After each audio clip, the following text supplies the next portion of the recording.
কি দেখলাম আমরা ইডেন পার্কে? এ যেন টি-20 ক্রিকেটের আসল রূপ। রুদ্ধশ্বাস, অবিশ্বাস্য এক ম্যাচ। শেষ বল পর্যন্ত বলা যাচ্ছিল না কে জিতবে। নিউজিল্যান্ড বনাম ওয়েস্ট ইন্ডিজের দ্বিতীয় টি-20 আইতে আজ রানের বন্যা বয়ে গেল। প্রথমে ব্যাট করতে নেমে নিউজিল্যান্ড মার্ক চ্যাপম্যানের এক অবিশ্বাস্য টর্নেডোতে ৫ উইকেটে ২০৭ রানের পাহাড় গড়ে তোলে।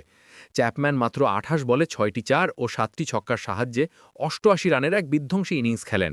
তাকে যোগ্য সঙ্গ দেন টিম রবিনসন ৩৯ এবং শিভারিনি মিচেন ২৮ অপরাজিত এবং অধিনায়ক স্যান্টনারের ক্যামিও। ২০৮ রানের বিশাল লক্ষ্যে নেমে ওয়েস্ট ইন্ডিজও ভয় পায়নি। শুরুটা নড়বড়ে হলেও ব্র্যান্ডন কিং ০ রানে আউট হন। অ্যালিক আথানেজ ৩৩ ও শাই হোপ ২৪ প্রতিরোধে চেষ্টা করেন। কিন্তু আসল ঝড় শুরু হয় মিডল অর্ডারে।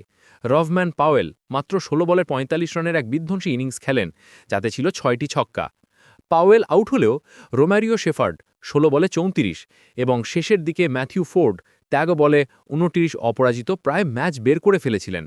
ওয়েস্ট ইন্ডিজকে জয়ের দোরগোড়ায় নিয়ে যান তারা। তবে নিউজিল্যান্ডের বোলাররা শেষ মুহূর্তে স্নায়ু ধরে রাখেন। অধিনায়ক মিচেল স্যান্টনার ৩ বলে ৩১ এবং ইশ সোধি ৩ বলে ৩৯, দুজনেই ৩টি করে গুরুত্বপূর্ণ উইকেট নিয়ে ক্যারিবীয়দের জয়ের পথে কাঁটা হয়ে দাঁড়ান। শেষ পর্যন্ত ওয়েস্ট ইন্ডিজের ইনিংস ২০৪ রানে থেমে যায়। নিউজিল্যান্ড মাত্র ৩ রানের এক রুদ্ধশ্বাস জয় তুলে নেয়। ফলে ৫ ম্যাচের টি-20 আই সিরিজে এখন ১-১ সমতা বিরাজ করছে। এমন রুদ্ধশ্বাস ম্যাচই তো ক্রিকেট ফ্যানরা দেখতে চায়।